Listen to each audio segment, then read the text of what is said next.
By way of transition, I want to mention a few things that our speaker tonight, Deirdre Toller-Novak, probably won't be able to, and to acknowledge a few people who are in the room. Deirdre will tell you more about the history of our elective history, but work that Sandra Wright. Sandy, did you make it? Oh, there, would you stand? Good, you'll stand again later. But work that former city clerk Sandy Wright and I began over 15 years ago has been mined in various ways over the years. But it was always important to us to record not only winners, but women who ran. So far, mostly just in the city of Grand Rapids. But tonight, our focus will be mostly on winners. But there have been, and there will be other nights. But before we move into that program, I just want to acknowledge a few people who are in the room. Did Diane Byram make it? I saw her name on the list. Okay. She couldn't make it, but I'm here on her behalf. Okay. So, I'm Olivia Adams, and I work for Byron Infus. Oh, well, welcome. Thank you very much. You can stand in Diane's place. In any case, if you don't recognize Diane's name, Diane illustrates what I just meant. What I just said. She has served both in the state House and Senate. Is she currently an MSU trustee? Yes. That's what I thought. But also, after that, she didn't win, but ran for a seat in the U.S. Congress. So, has anyone in the room ever run for a national office? Okay, raise your hand. Okay, state level. Representative Winnie Brinks, would you stand up? Representing House District 76. Thank you for coming. Winnie is the first woman from the city of Grand Rapids to serve in the state house, and she was elected first in 2012. Today's speaker, Deirdre Toller-Novak, will clarify how she is a legislative inheritor of one of our five firsts, who ran and won from Grand Rapids in 1920. First woman in the state from Grand Rapids. Between then and 1998, there was not a woman from Kent County in the state legislature. Then that was Joanne Voorhees in 1998 from the city of Wyoming, and there have been precious few. Lisa Lyons and Winnie Brinks, right? That's it. Anybody else who has run for a state level office, though, raise your hand. Anybody else in the room who's actually run? Shirley Zeller, you've run. Great. For what? For the Senate back a long time. Great. Okay, Shirley Zeller is here from the Michigan Women's Studies Association in Lansing, the president, and Emily Fijoel is executive director. Carol. I ran in 1998 for the state Senate. Oh, I remember that. Carol Hennessy. In fact, we'll move right along to the county. Would you stand, Carol? Carol Hennessy, District 14, Kent County Commission. And Mandy Bolter, thank you, way in the back, District 5. These two women and others who couldn't make it tonight are inheritors of the first woman county commissioner who was elected in 1930. You will hear more about her tonight. But 5 women are currently serving on the Kent County Commission. How many people are on the commission? 21? Oh, 19? Not enough. But many women have run over time. Hint, there are lots of seats to run for. Anybody else have made a county run? County level? Okay, we have goals to set here. Before we move on, I want to draw your attention to the photo on the easel to my right. This was donated by Jane Vandermaal from Porter Hills. She's 95. Her father's in that photo. You will see a close-up of that photograph tonight. Dead center is the lone mid-1930s county commissioner in a sea with 54 men. It's here tonight, courtesy Ruth Van Stee, who donated it in Jane Vandermaal's behalf to the Grand Rapids Public Library, so we thank them. Okay, city commissioners currently serving. Ruth Kelly, please stand. Along with her intrepid male colleague, new to the commission, Joe Jones. Here's to the second ward. I'm a proud East Towner. Deirdre will also be commenting briefly tonight about a history we continue to work on, that of African American women. And we've done a little bit of programming on this. We're still filling in gaps and working on it. Local historians, however, need to work on the men. We've known about an early man, what's his name, Gordon? Tardy. Handy, in a county commissioner. Hardy, thank you, in 1870. But I just found recently reference to a couple of men who at least were putting themselves up for city commission, African-American West Siders, in the 1890s. I hadn't heard of them before, so we have a lot to do in that regard also. I don't think that Mary Alice Williams made it, right? Not here? Okay, she was going to be, but Mary Alice is an example of a woman who first was elected as a write-in candidate. So appointees, write-ins, you'll be hearing more about the complexities of this. City commissioners, descendants of the first woman elected in 1961. Deirdre will tell you about her. Anybody else run for a city level office? Okay. Who? Pamela? Really? Oh, in Fremont. All right. Pamela's a former board member. Thanks for coming to visit us, and thanks for running. Is Deborah McNabb here? Oh, please stand.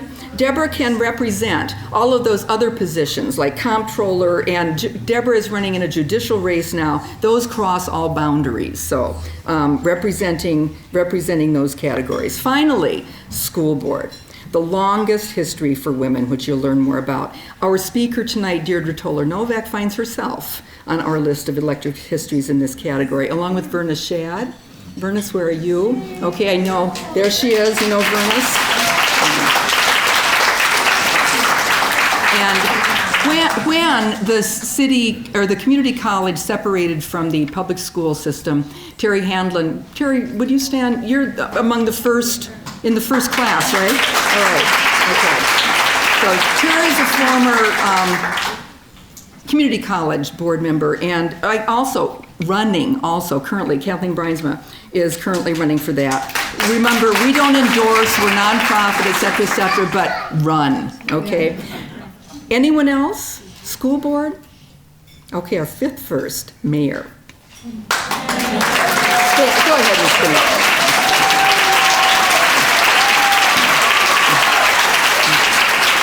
The Honorable Mayor Bliss shatters our most recent glass ceiling. You'll hear from her later. For now, let me just note that her predecessors in Kent County from East Grand Rapids, Judy Fry, who couldn't be here, and at the last minute, Amna Siebold, the current mayor of East Grand Rapids, wish you well. Okay. Anyone else in this category? I don't think so, right? Okay, how about any category? Raise your hands if you've run for something that I haven't mentioned. Sandy Wright, this is for you. Fifth grade class president.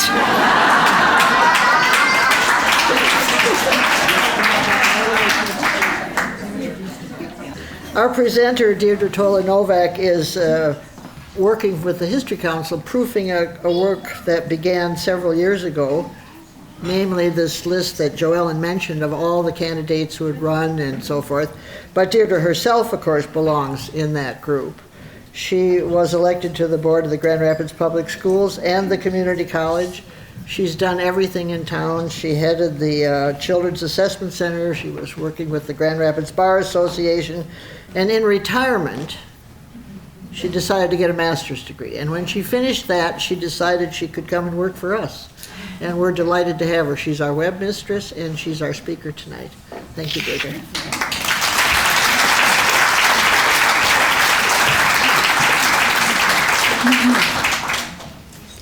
Thank you very much.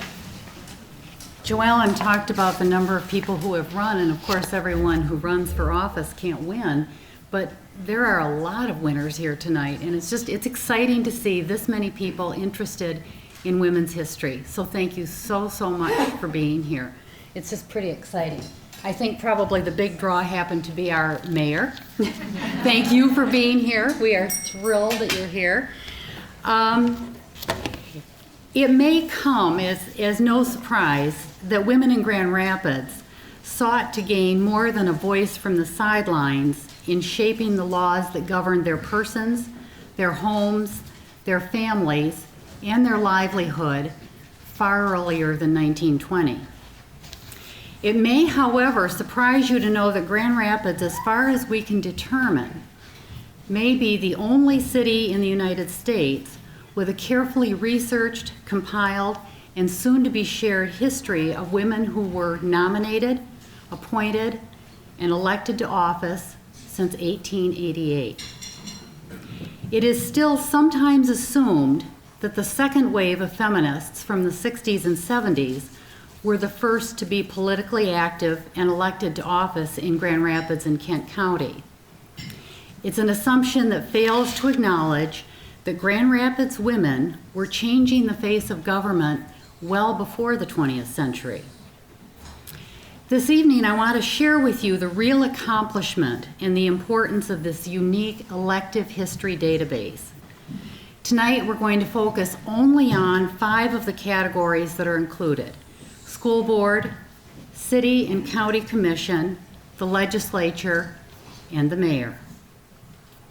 We are now in the final stages of checking and rechecking the information, and will make it available to the public later this year when we can claim that it's at least nearly 100% reliable.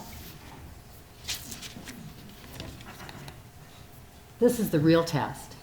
It works. If it works, I don't have to call on my tech gurus. Beginning in 1999, the former clerk of the city of Grand Rapids, Sandy Wright, and local historian and literary scholar Joellen Clary took upon themselves the task of developing an accurate list of the women who sought to have a role in shaping the laws and the regulations that governed the citizens of Grand Rapids. Sandy Wright, named City Clerk of the Year by the Michigan Association of Municipal Clerks in 1989, was the first woman in Grand Rapids to be appointed to serve in that office in 1978.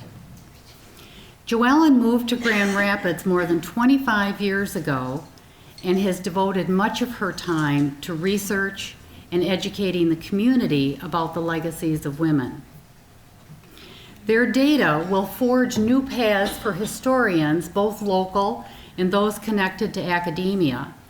And much of the material that I'm going to share with you draws heavily from Joellen's research, published and unpublished. I'm going to ask Joellen and Sandy to stand for just a minute so that we can thank them. They're here.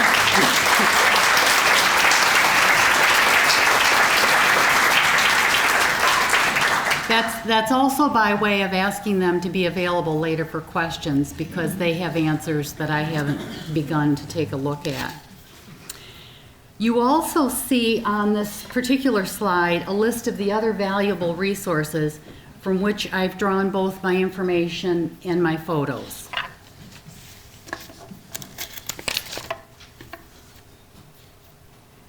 The challenge of compiling an accurate elective history database was difficult.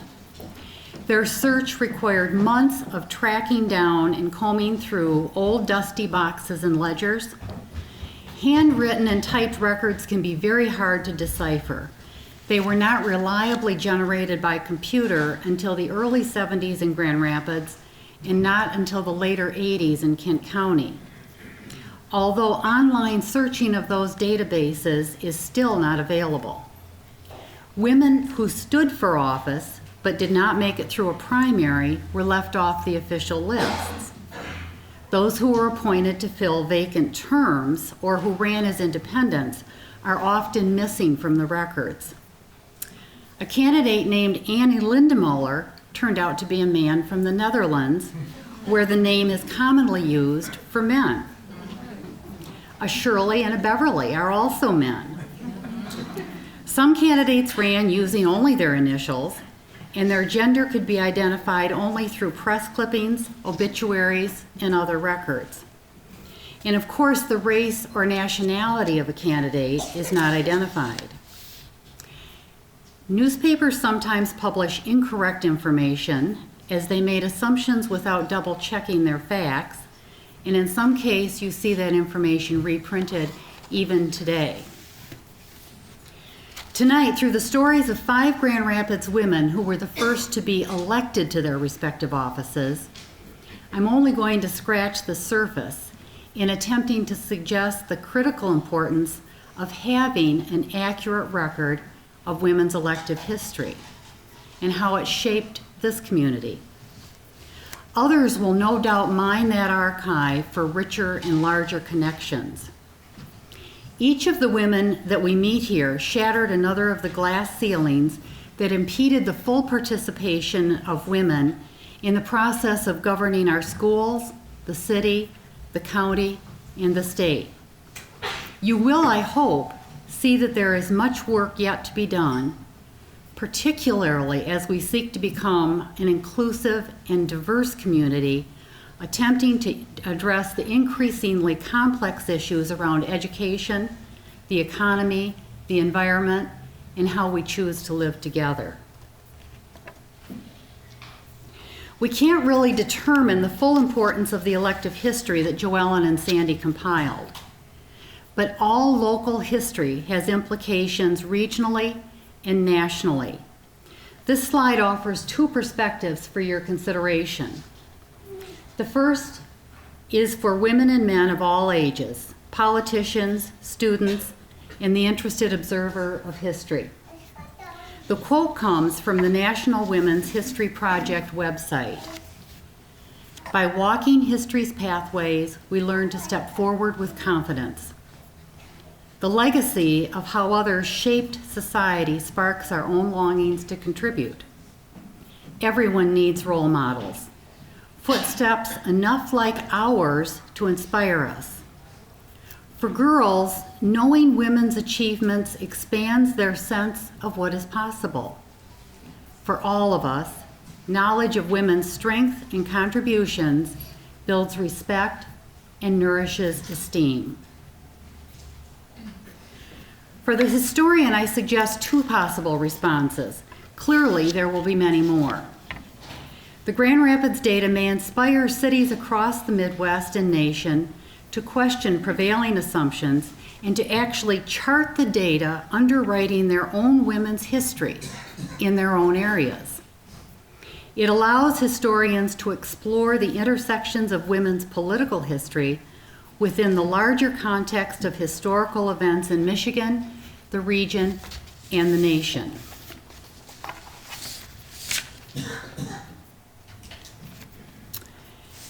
(1888) was the year that delegates from 53 women's organizations in 9 countries met in Washington, D.C. to form a new association, the International Council of Women.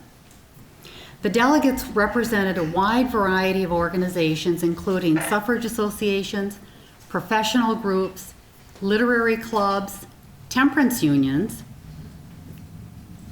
labor leagues, and missionary societies. They came together to advance the cause of women throughout the world despite their differing missions, and they continue that work today. In that climate of optimism, Harriet Cook was a feisty, accomplished businesswoman and an activist for women's suffrage. She was smart and even cunning.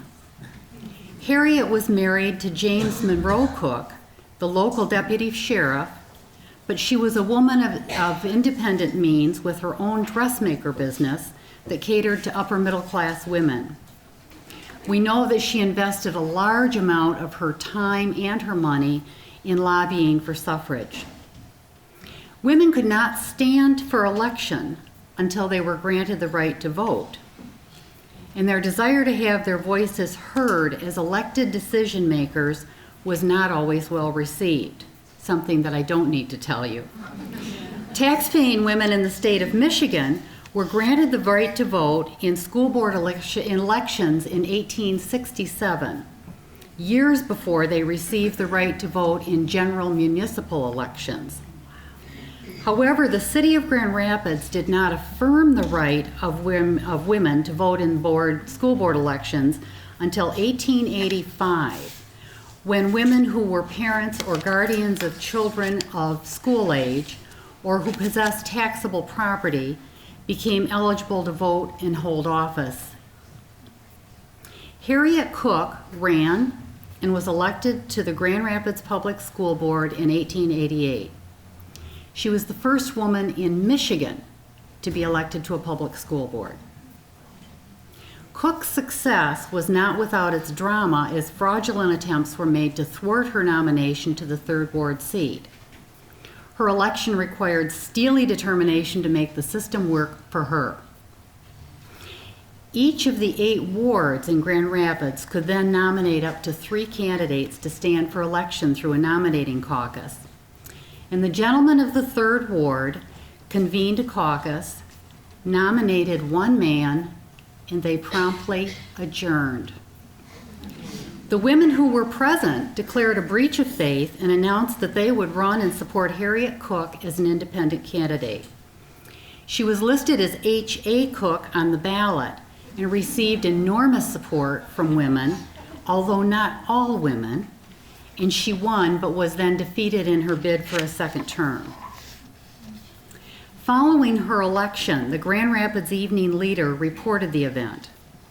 The paper lists her memberships in prominent organizations and touts Harriet's trips abroad and her participation at Chautauqua, while also writing that, quote, Mrs. Cook's ambition would have caused her to break down in health during these years, but for one of the strongest physiques.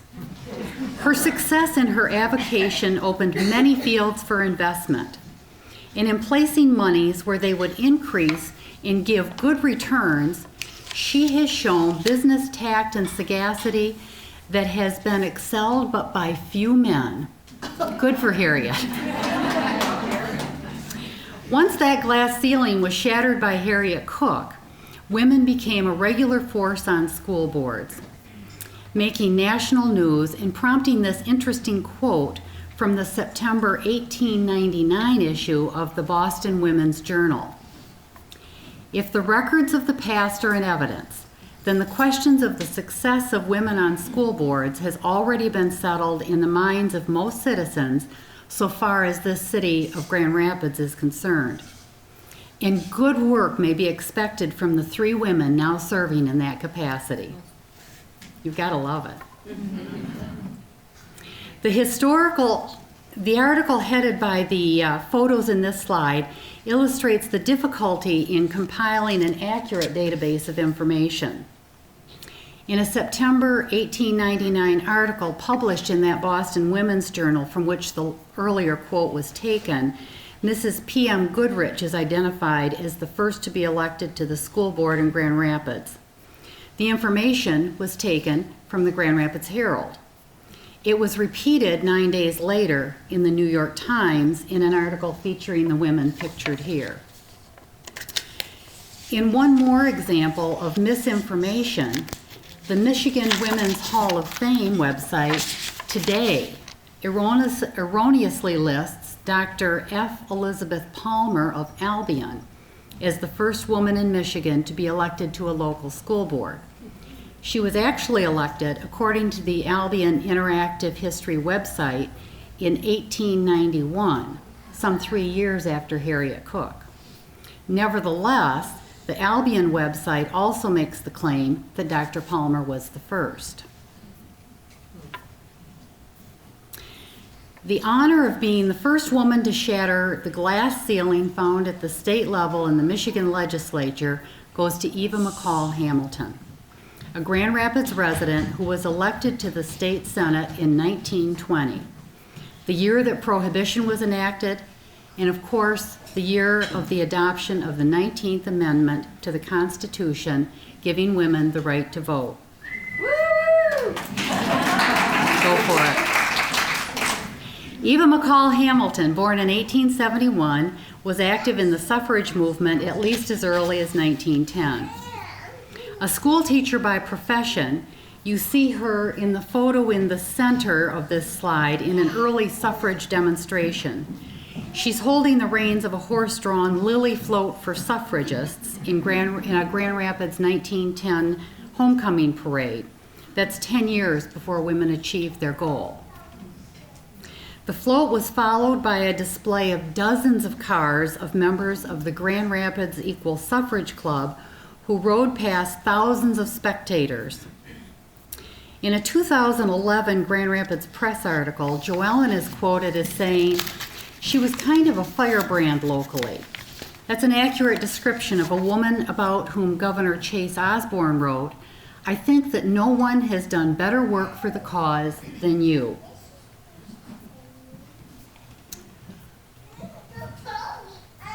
Over the past several years, there's been an increasing emphasis, both within Michigan nationally, both within Michigan and nationally by First Lady Michelle Obama, to assure that all citizens can have access to fresh from the farm produce. Even Eva McCall Hamilton was far, far ahead of the curve when in 1912 she began a campaign to abolish ordinances that prohibited farmers from selling direct to customers. 5 years later, 3 farmers markets were established in Grand Rapids. And is there anyone here who has not enjoyed the bounty available at the East Side or the Fulton Street Farmers Market? Was established in 1922. During that same period, Hamilton worked to enact the Mother's Pension Act, which provided funds for mothers who had lost sons in World War I. Hamilton, nominated by the Republican Party for what was then Kent County's 16th District State Senate seat, served only 1 term, but continued to work ahead of her time in seeking a bill that did not find purchase until years later. It required applicants for a marriage license to supply proof that they were free of sexually transmitted diseases at a time when a woman would not have felt free to ask her partner to provide such assurance. That requirement is no longer in force in Michigan, but it served a valuable purpose at the time. While in the Senate, she served on 5 committees: Banks and Corporation, Taxation, Normal Schools, Insurance, and Industrial Schools, which she chaired. She's frequently recognized for her work on Senator Elmer MacArthur's bill to reform the Mother's Pension Act in order to provide public funds to maintain underprivileged children in their homes to avoid their being sent to institutions. McCall Hamilton was not only the first woman to be elected to the Michigan State Legislature, she is the first and only woman to be elected as a senator from Grand Rapids. We have some work to do.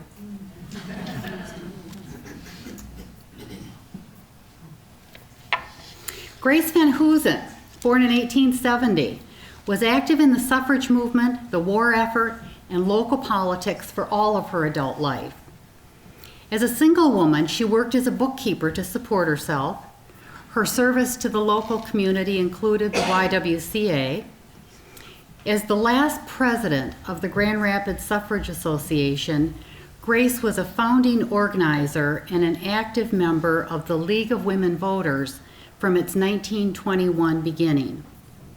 In A History of the League, First 50 Years, Dorothy Judd writes, quote, "The League's first interest in the structure of government stemmed from peculiarly women's concerns. As a housewife, the League member wanted government to be economical. As a mother, she wanted better government services for her family. As a new voter, she wanted a shorter ballot so that she might be able to make choices more intelligently. Out of that premise, the League embraced the 3 R's for testing the shape of government. It must, they determined, be representative, responsible, and responsive." Grace ran for the school board in 1915 and again in 1919, but was not elected. She stood for election to the Grand Rapids City Commission in 1923, but was again defeated. That was an office not to be occupied by a woman until 1961. She did, however, attract a great deal of attention about the novelty of a woman running for a municipal seat. You see in this slide the headline announcing her defeat next to another photo of Grace. She's second from the left in that photo, urging citizens to vote. I think the message from Grace is, if at first you don't succeed. In 1928, Grace co-authored a book for the League, Our City Government, and it was distributed to citizens and used in local high schools, and then an updated revision was published in 1931. On the national level, Grace chaired the industrial committee of the Women's Committee on the Council of National Defense during World War I. That's the group through which thousands of women voluntarily completed registration cards listing skills that they might contribute to the war effort. A collection of more than 20,000 of those cards is held by our own Grand Rapids Public Library and is one piece, it'll be a piece of research that is explored further in the Midwestern History Association conference on June 1. So I'm going to urge you to take a look at that conference and think about attending. Take a look at this slide and see if you can spot the problem.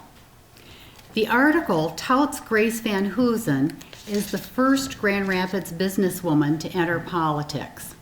Poor Harriet Cook. Apparently, her business background didn't count.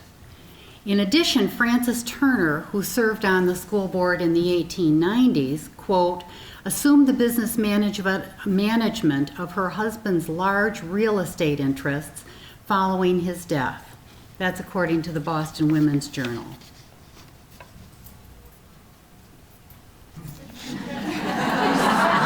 Don't you love it? This is an inset of that photo. In 1930, at the age of 60, when she might have rested on her laurels, and as the United States was plunged into the Great Depression, Grace Van Hoosen was nominated and won a seat on the County Board of Supervisors, the first woman to hold that office. You see her in this cropped photo and in the full photo displayed to my right, courtesy of the Grand Rapids Public Library. She looks, I think, just a little bit pleased with herself. She's trying not to smile. The next election of a woman to the county board did not occur until 46 years later, when Aggie Kemker-Cloyd and Carol Landheer Koistra were elected in 1976. Marge Byington Potter was the first woman to chair the county commission in 1986.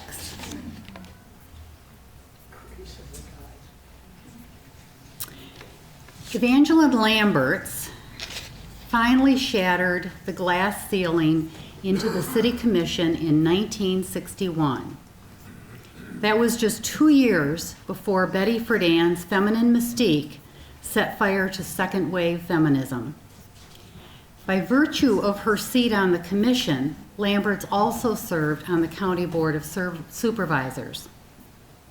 Vanjie, as she was known, is described by Verna Shad in a December 2015 Grand Rapids Press article as, quote, an astute politician. She was not afraid of making decisions that might not be all that acceptable. Some people looked on her as being pretty aggressive, assertive. In the end, she was well respected, unquote. Lamberts came to the commission with a history of support for women's issues and activism through her work with the League of Women Voters in Grand Rapids, where she served as president in 1957. Bright and hard-working, Lamberts is also remembered rather less favorably for her attempt with fellow Second Ward Commissioner Robert Jamo to block the sale of property in the previously all-white Auburn Hills area to 4 African-American men. Led by Dr. Julius Franks in 1962, the 4 men wished to buy a 20-acre tract of land where they and others could buy homes. Lamberts and Jamo opposed Mayor Stanley Davis, the city attorney, and their fellow commissioners in the months before the 2 of them were facing a primary election. They responded instead to the White Citizens Committee, which fueled fears of reduced housing values should the sale take place. As some of you will remember, the commissioners ultimately lost that fight, and the sale of land was approved. Lamberts continued to serve until 1965. The events surrounding Auburn Hills may have been part of the catalyst for a 1965 housing study by the League of Women Voters through which a recommendation was made to, quote, promote freedom of residence with methods of encouraging non-whites to take advantage of that freedom by the establishment of neighborhood associations and human relations commissions in outlying areas to facilitate good relationships. This quote from Lambert's daughter that you see, the author, her daughter is the author M.L. Rowland, and if you're a mystery fan, you may have read some of her mysteries. They're actually quite good. This gives us a picture of what Lambert's was up against. She used to complain that after every Board of Supervisors meeting, she would have to have her suit dry cleaned because all of the men there smoked cigars. When I was older, she told me how men's wives often shunned her, possibly because they felt threatened by her, because they were afraid she was going to steal their husbands away.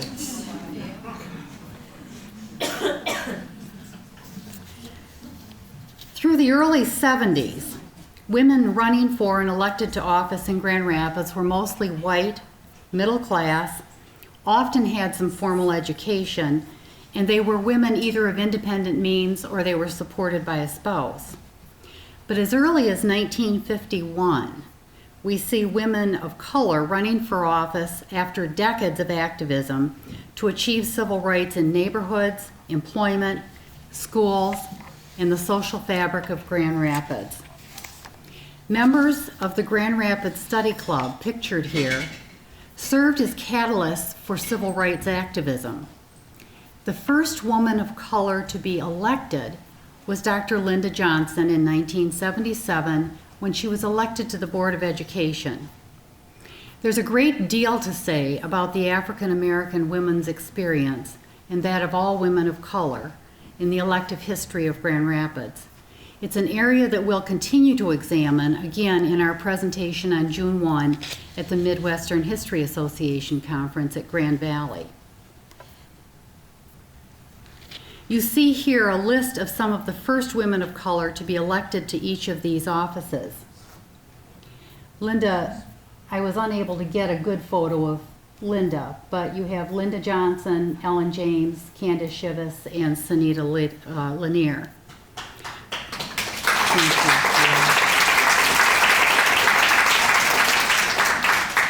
you. Clearly, there's just much work to be done to ensure inclusive representation from among women of color. At a time when women are shattering glass ceilings at an unprecedented rate, Mayor Rosalind Bliss has shattered the city's thickest glass ceiling.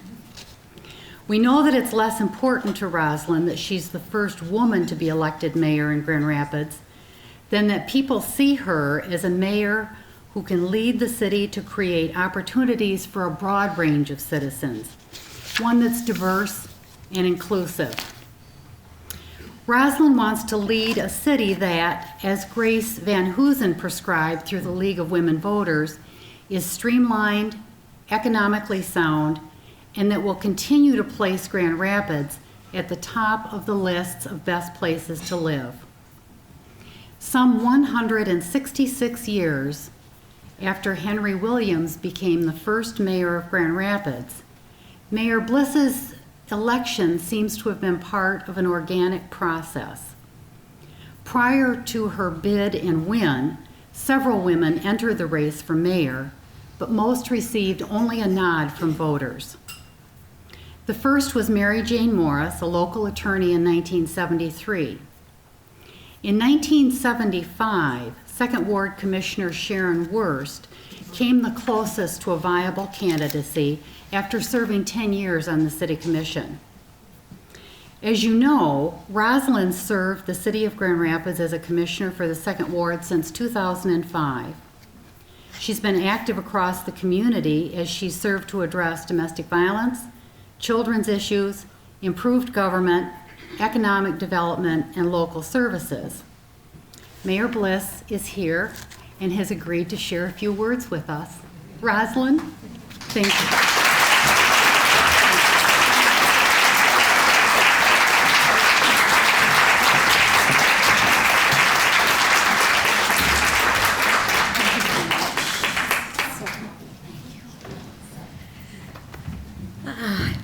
This is so humbling to be with you tonight, and I'm so glad that this picture is up here because one of the women who first nudged me and put the bug in my ear to run for office back in 2005 was Karen Henry, and you can see her in this picture. This picture is from my very first election night, over 10 years ago. So this is really it just makes me really happy that this picture is in this slide. So I'm really grateful to be here tonight. And a couple of things. I was asked to say a few words. First, I am unbelievably grateful for every single woman that came before me, that helped pave the path. What a beautiful job just capturing this history. So thank you for that. And I'm just so honored and so grateful, not just for everyone that paved the way for me to be successful in this role, but also for all the women that supported me to get to where I am today. If you look at that picture, it was largely, not all, but it was a large group of women who encouraged me, who supported me, who walked with me, who helped me raise money, who believed in me the very first time that I ran for office, and even when I ran for mayor. It was women who stepped up again and again, who supported me and who were there for me. And we do have a lot of work to do.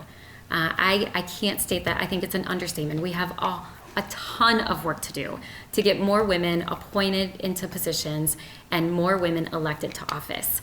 So we cannot, we just can't stop. We can't stop encouraging women. We can't stop supporting women. We can't stop identifying women that we think would be great leaders and telling them that we are with them. We are with them as they begin this journey, because I can tell you, running for office, it's a risk. It takes courage. You have to put yourself out there.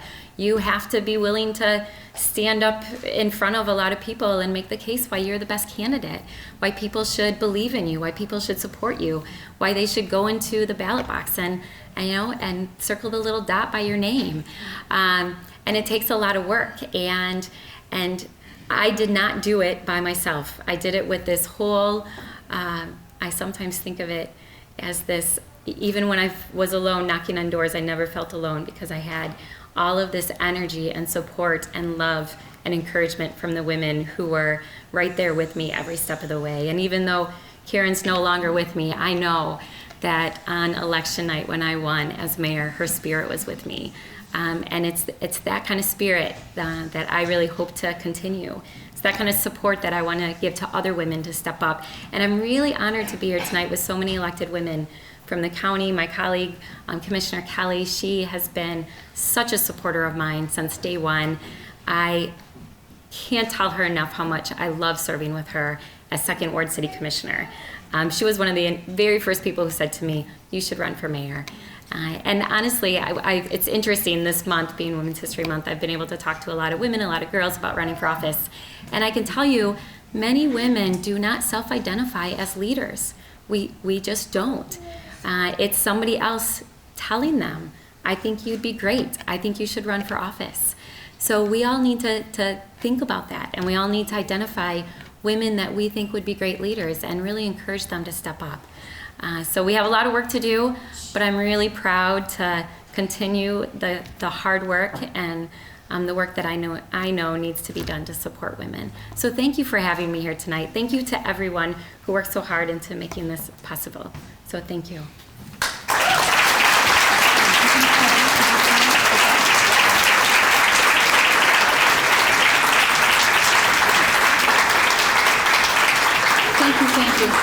Thank you, Rosalind. And I'm really going to repeat some of what Rosalind said. Women who are elected to office do not wake up one morning and make that decision. Single issue candidates, solo performers, contrarian candidates run, but they're not generally elected. Those who are elected are in the trenches working in community organizations of all types, including government. They garner support through friendships, they work on women's issues, they're inclusive, they value diversity, and they bring their sisters on the road with them. They're also interested in the environment, good government, and the economy. they're coalition builders. The early goals of the League of Women Voters were the same as those espoused by Mayor Bliss and her elected colleagues who are with us and at every level: representative, responsible, and responsive. I've pondered how I feel about the content of an NPR interview on March 10 of this year with Congresswoman Cheri Bustos of Illinois. She was talking about Hillary Clinton when she said, quote, "Women govern differently. We're more natural consensus builders. We don't have a problem working across the aisle if that's what it's going to take to get results." This unique elective history database for Grand Rapids seeks to offer an accurate history of women who have run for and served in elective office in Grand Rapids. It's a foundation from which the historians may respond to Bustos' comments. As I close, please allow me to remind you about the June 1 Midwestern History Association Conference to which you all and the public are invited. More information is available at the Greater Grand Rapids Women's History Council website. You see the address on the slide there. And with that, I really want to say thank you to all of you for being here. It's just a real honor. Thanks so much.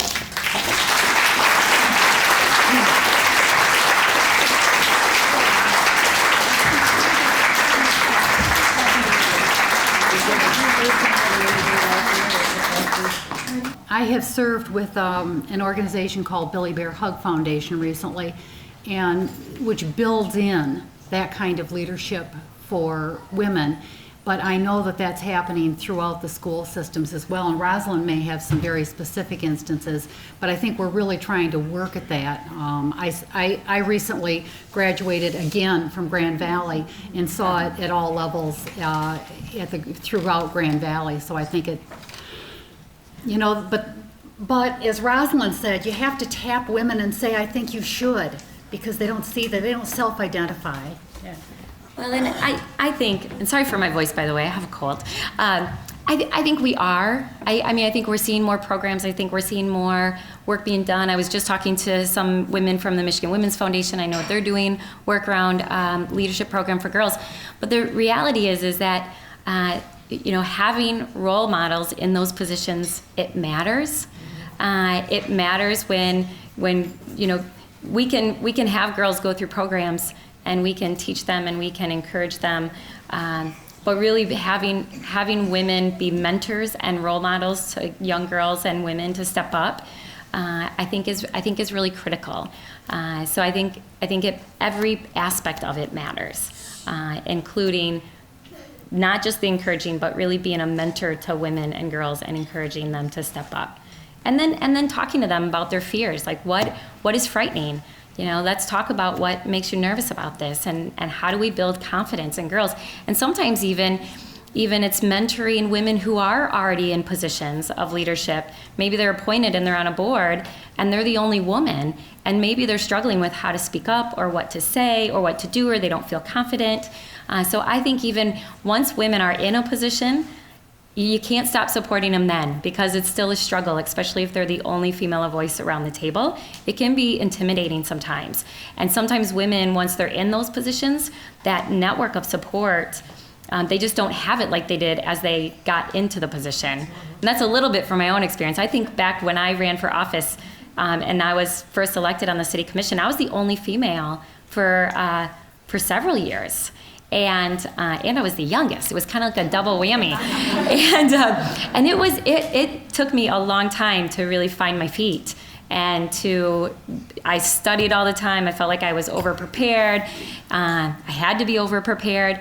And so it was just really important for me to reach out to people that I knew continued to support me and have a sounding board and have somebody to talk to and give me advice and just walk through the struggles I was having.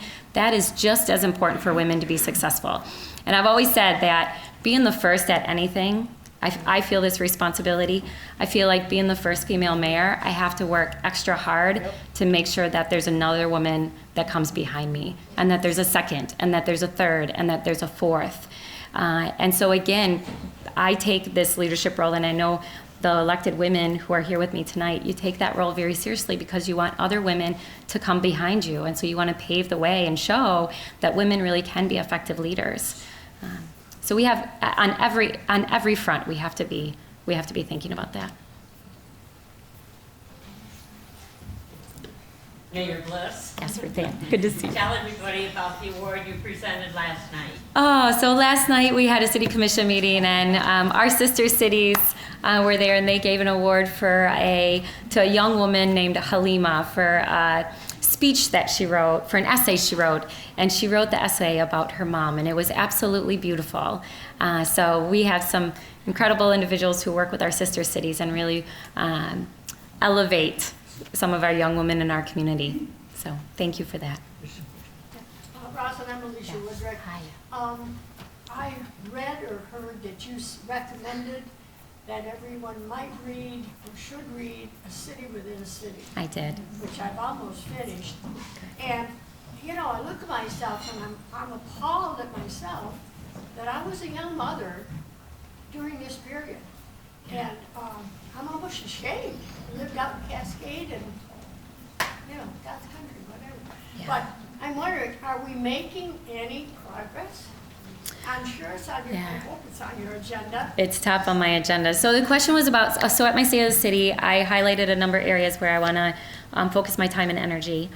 And there's a lot of great things happening in Grand Rapids, and I want to continue that. But we also have a number of struggles, and one of the significant issues that we have in our city is around racial disparities. And so, one of the things I asked the community to really join me in is to start by really understanding the history of our city, the African American struggle here in our own community.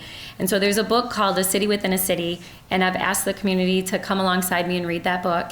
It's a powerful book. It's sad, it's heartbreaking, but I really believe that we have to understand and appreciate the history and put our current context into a framework so that we can move forward and start to effectively address the disparities that exist in our community. So we have to...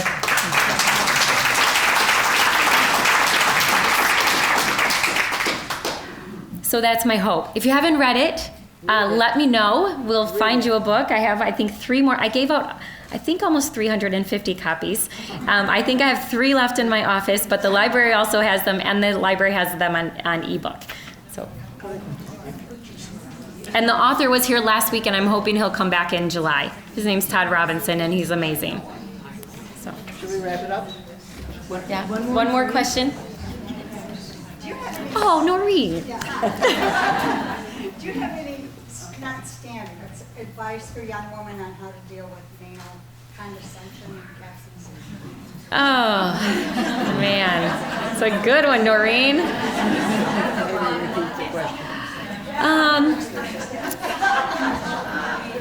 You know, that's such a great question. So the question was, do I have advice for women on how they should respond if a man is condescending or sarcastic or disrespectful? And I'd say, unfortunately, I have a lot of experience with this. But you know, I think it depends on who you are. So you have to find a way to respond that is that fits with who you are, that you're comfortable with. And everyone has their own personalities and their own styles, and so I had to find something that worked and fit for me. My style is I mean it depends a little bit on the relationship with who it is that is making the comment, but typically I've become pretty comfortable confronting it. So I remember early in my time on the city commission, I had an individual who was extremely disrespectful to me, and I just said, when you figure out how to speak to me respectfully, then I will listen. And I just walked away. Yeah. And you know, those are the things people don't teach you. Those are things you got to figure out. Yeah. I learned over time to become really comfortable just being very direct, firm, not rude. Feel like I'm able to be firm and friendly. I can smile at the end, but I think we have to demand respect. And you know, when someone calls me a kid or a girl, I correct them. I think 15 years ago, I probably wouldn't have. If someone, so I'm getting better at that, I should say. It gets easier. It does get easier once you have experience. But I tell you, those are the things that we need to be talking about. Like, how do you? Because it can really take you off guard. I remember the first time I had someone curse at me, at someone who was a peer, and it really took me a moment to catch my breath and figure out, okay, you need to respond, and you need to respond quickly. But those are the things that I think, hopefully someday we won't have to have this conversation, because that won't be what we're experiencing. But until then, I think you have to come up with a way to respond that you feel comfortable with, but you have to respond. That's what I say. I don't care how you do it, just confront it. Because we have to start confronting it. And we have to do it again and again and again and again until it stops, so that the person who comes after me doesn't have to hear the same thing. So.